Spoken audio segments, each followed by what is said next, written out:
Welcome back, guys. It's Kian here from ScreenTalk, and I'm here with Adz today. And yeah, I guess they were doing something a little bit different. It's just going to be a short video on why we think romance in cinema is dead. We have an article coming out which is going to explain this all in depth, but we picked out 4 key points as to why we think this is the situation regarding romance. Don't forget to like, comment, and subscribe. The article will be linked in the description. And yeah, let's get straight into this one. The first point will be the lack of chemistry with the leads. The spark is not there anymore. It's dead. I think most of the films being made nowadays, whether it's theatrical or streaming Netflix, as in from like the trailers, you can just tell the chemistry is just not there. As in, like they've been forced in the room together. It's just like, two big names. But exactly. They need to strip that back and actually go to like chemistry reading and actually see the actual connection between these two actors. And then build the film around that. Because if those two are not connecting, us as audience members will not. We're not going to buy it. Yeah. An example is, I mean, I don't like the film that much. I think it's alright, but I think it's... Oh, Noah Centineo? That's it. Yeah. Him in the... To all the boys or something that to all the boys, yeah, it'll be something somewhere on like that. Yeah, they had good chemistry. I can't remember the name of the girl, but him and the girl, they had good chemistry because I think I saw the clip of the chemistry read or like screen test thing that they did, and you could see from there that it was believable. I am not whipped. It was the last thing I am. Okay. Really? Yeah, really. Okay. Get that in your head. Okay, so prove it. Don't call her tonight. For someone who's so quiet, you're quite a pain in my ass, you know? Yeah, well, that's just because no one's ever been honest with you. You surround yourself with yes men. Everyone. That's just sycophants. Alright, then you should be honest with me. Why was you a boyfriend? Because no one has ever liked me like that. That's, oh my God. That's so true. That is bullshit. I know for a fact that Carlos Mayer asked you to spring formal last year, and you said no.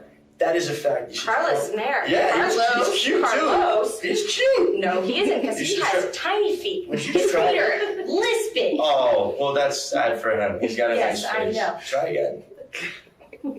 No. Kobe. What? Come on.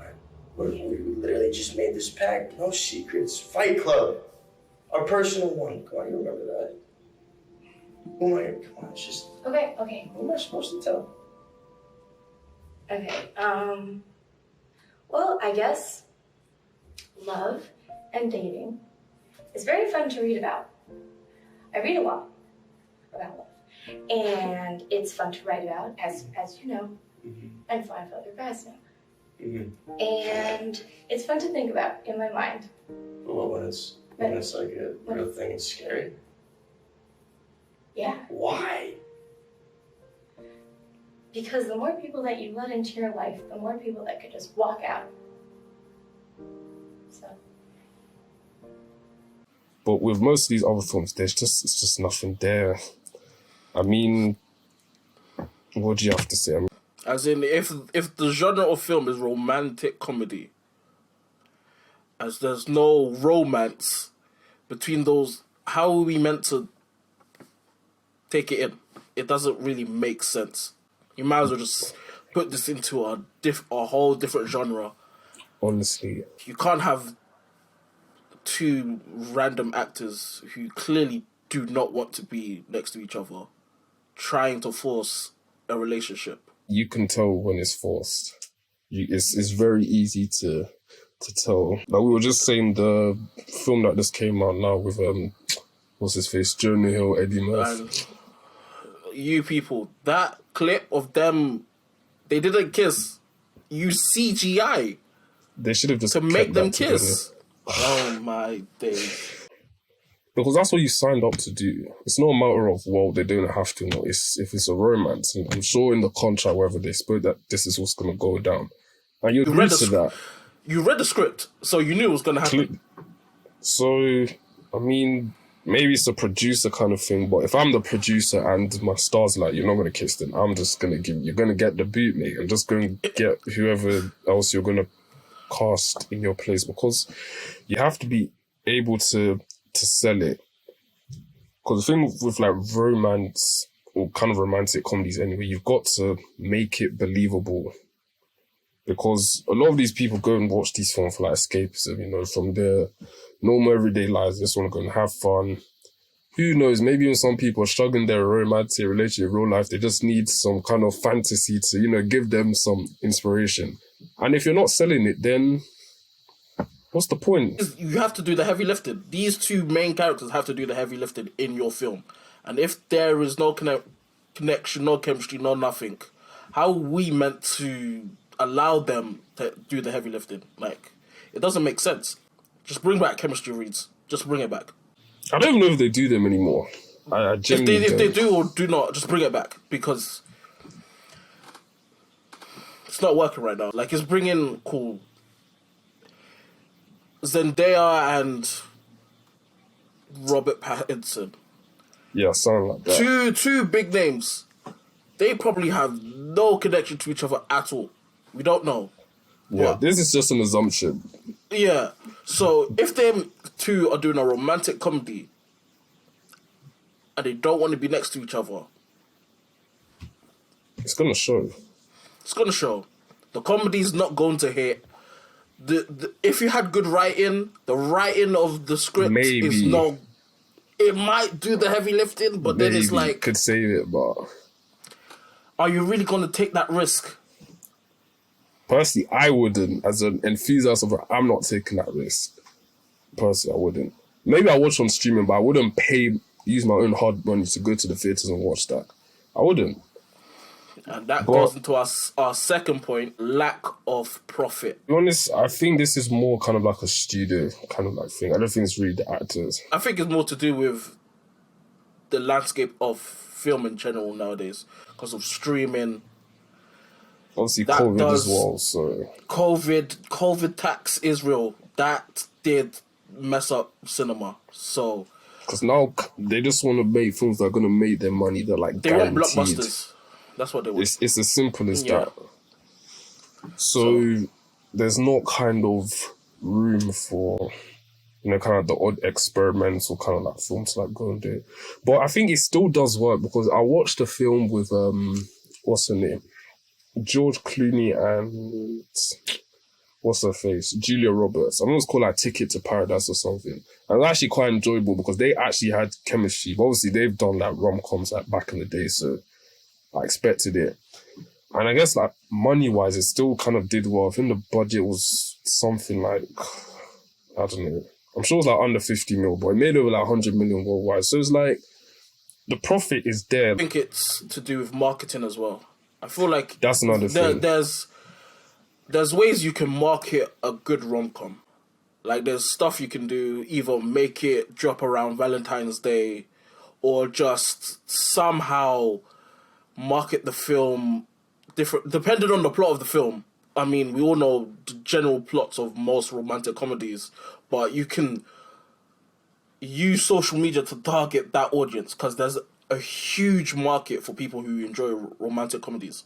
So if you target that audience and get the right type of marketing, if it's through TikTok, if it's through different types of posters, maybe like clips of the movie, you just send it around, that they're like, okay, cool.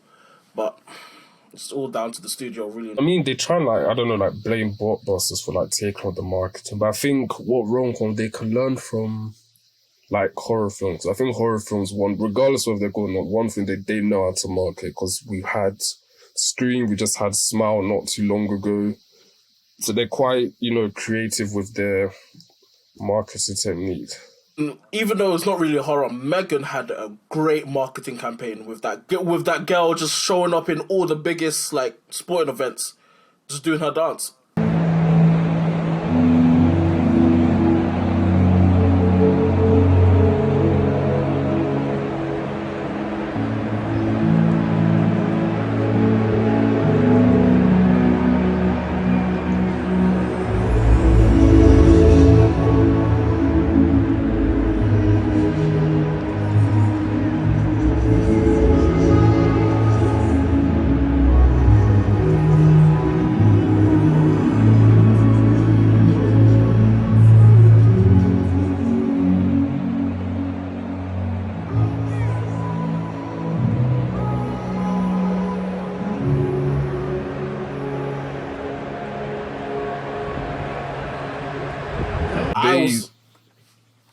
they know how to do their kind of marketing thing. So I think if like rom-coms, they're not there yet, they can kind of look to the kind of like horror thriller kind of genre in terms of their marketing strategy. Because if you do it right, you can get people talking about it.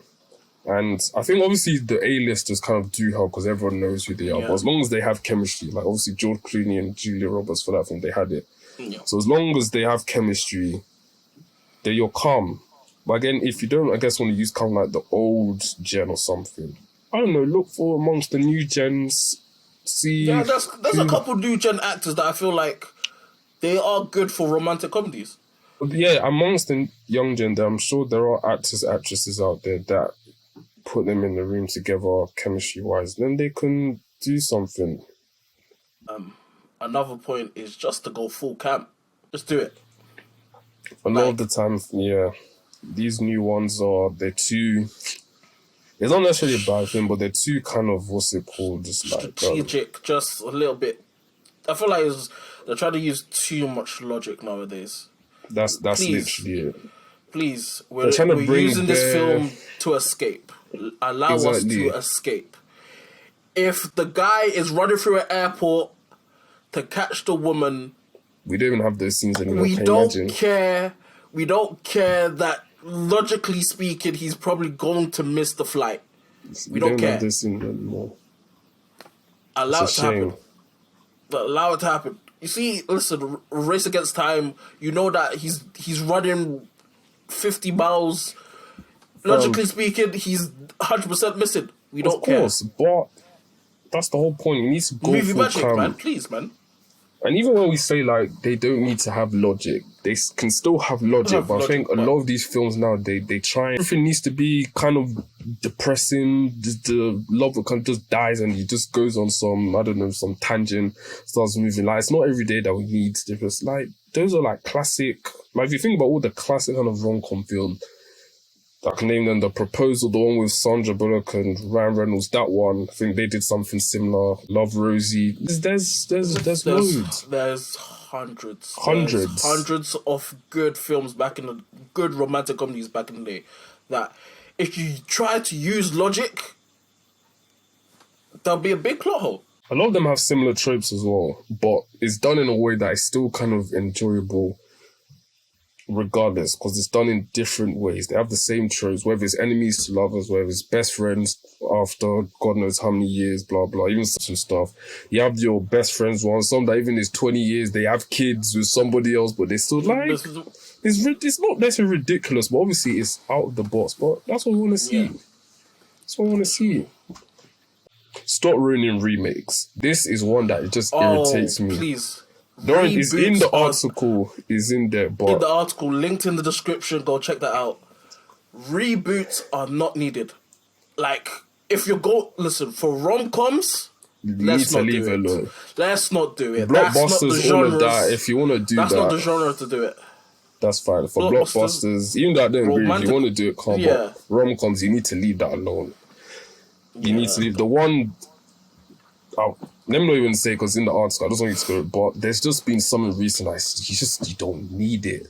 It's because, like, the ones that are kind of iconic or, like, well-known is because it was unique and different to that time. I don't need to see a reboot of said characters 20 years later. No, just get something leave different. That film alone. What? Get original writers. I guarantee there's hundreds of writers there in the universe, in this world right now, that want to write romantic comedies, and you're not giving them the platform to write. I can't lie.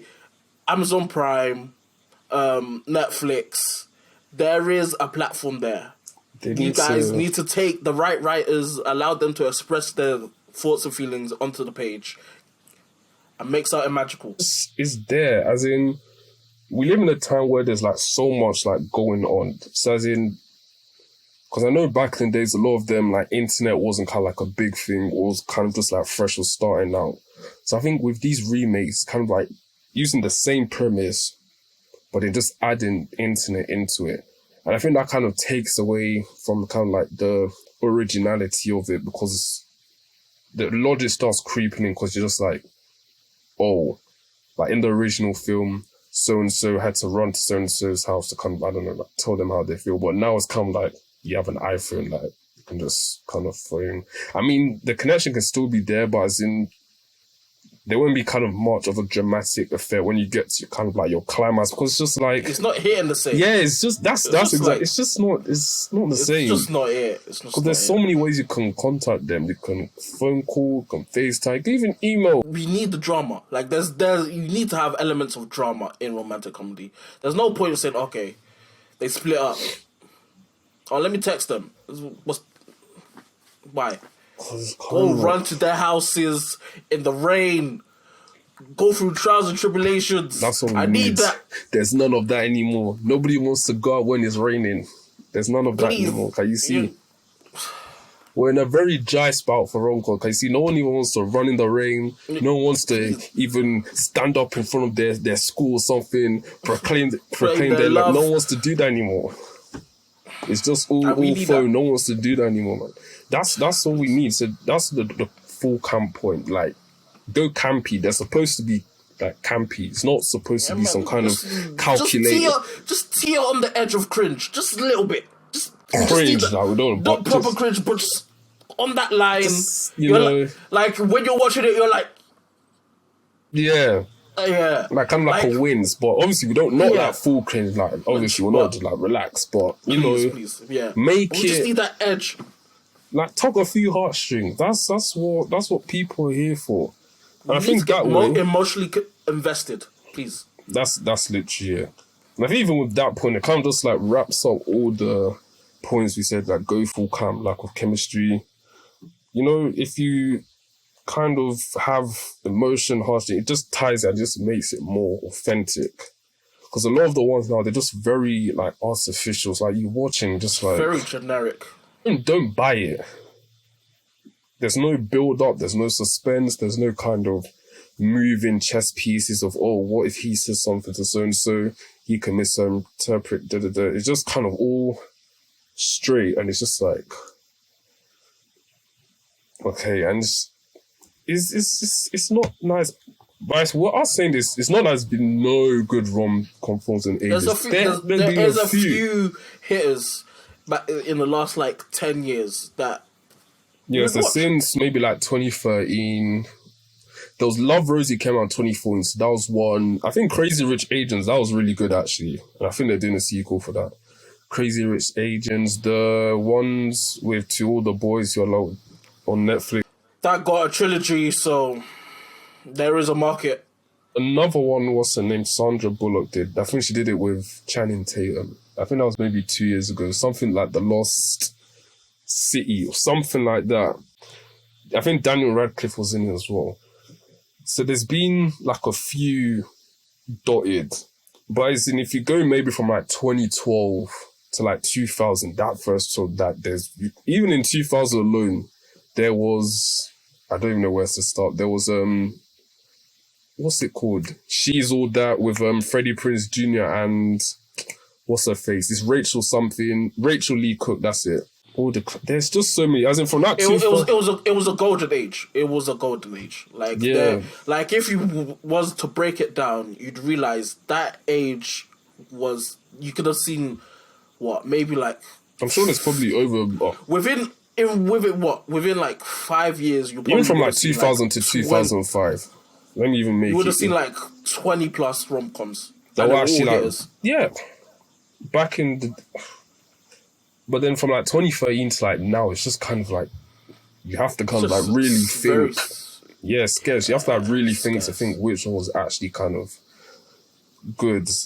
And I think because there is still a market for it, but as in, it's either studios are just lazy or just people don't want to do their jobs in terms of like chemistry reads or, Yeah. you know, it's just, it's there. And obviously around this time, Valentine's come out, everyone just wants a little bit of love, man. No one wants to be watching flipping, what's it called, Zodiac or Seven on Valentine's Day. No one wants that. No one wants that. No, I can't lie. I don't want to watch the MCU on Valentine's Day. What? Please. I don't want to watch superhero stuff. Please let me get some sappy romantic comedy and snuggle up with my girl and laugh. No one wants to be watching flipping horror movies on or psych thrillers on that's going to be just racking their brains on Valentine's Day. Just wants just a nice kind of rom-com that you can laugh and just that's what rom-coms for this time of year. This is what they're there for. But because nowadays, like if I want to watch a rom-com now, I'm gonna have to go to whether it's B-Flix, all them sites, and just be looking for the year 2000, just going back because in this last day week, and age, there's nothing there. Yeah, so this is a plea to all the studios. Please, I hope you watch this. I implore you to watch this. We need it. We're suffering. Share this with your friends and families. Romance is dying, and we need to save it. Romance is dying, but bring it back. We need to bring it back. I don't want to give you too much because everything we've said here, there's just a little bit of linked in the description will be the article. Everything we said in full and more will be down in the description. We don't want to kind of give you guys too much. Yeah, go check out the website. And yeah,